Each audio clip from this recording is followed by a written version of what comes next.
श्री स्वामी समर्थ। तुम्हा सर्वांचे माझ्या चॅनलमध्ये मनापासून स्वागत। स्वस्थ रहा, मस्त रहा आणि स्वामी सेवेत रममाण रहा।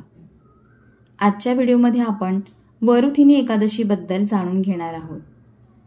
वैशाख महिन्यातील कृष्ण पक्षातील एकादशीस वरुथिनी एकादशी म्हणून ओळखले जाते। अशी मान्यता आहे की वैशाख महिन्यातील वरुथिनी एकादशीचे व्रत केल्याने मोक्ष प्राप्ती होते। ही एकादशी सर्व पापांचे नाश करणारी एकादशी म्हणून मानली जाते। या दिवशी भगवान विष्णूंच्या वराह रूपाची आणि भगवान कृष्णांच्या मधुसूदन रूपाची पूजा केली जाते। भगवान विष्णूंना प्रसन्न करणारे असे हे एक व्रत आहे। यावर्षी वरुथिनी एकादशी केव्हा आहे, मुहूर्त, पूजाविधी आणि या दिवशी केले जाणारे उपाय यांबद्दल आपण जाणून घेणार आहोत। एकादशीचा शुभ मुहूर्त।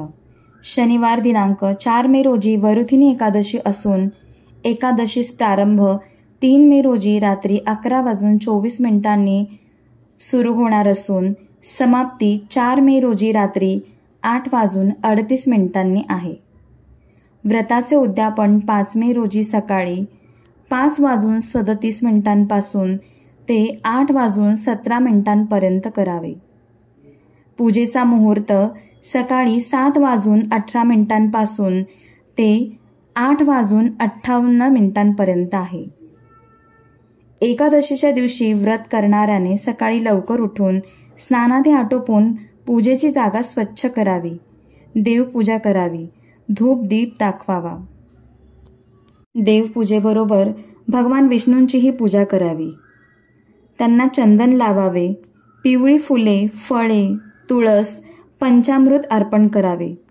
यानंतर एकादशी व्रतकथा वाचून विष्णू मंत्रांचा जप करून आरती करावी। पंचोपचार पूजा करून दुसऱ्या दिवशी व्रताचे उद्यापन करावे। व्रत करणाऱ्याने दशमी, एकादशी, द्वादशी या तीनही दिवशी व्रताचे पालन करावे। एकादशीच्या दिवशी सात्विक भोजन करावे, तुळस तोडू नये, भाताचे सेवन करू नये, केस, नखे कापू नये, पुरुषांनी दाढी करू नये। एकादशीच्या दिवशी तुळशीस पाणी देऊ नये।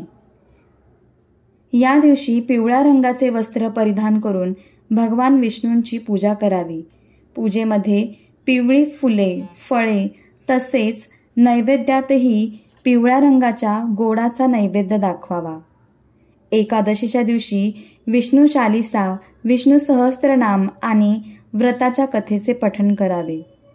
भगवान विष्णूंना शंखामध्ये गंगाजल भरून स्नान करावयाचे विशेष महत्त्व आहे। तुळस विष्णूंना प्रिय आहे म्हणून भगवान विष्णूंना या दिवशी तुळशीची पाने वाहावीत। नैवेद्यामध्येही तुळशीची पाने ठेवावीत। झालेली सेवा स्वामींच्या चरणी रुजू करते आणि आजचा व्हिडिओ इथेच थांबवते। श्री स्वामी समर्थ।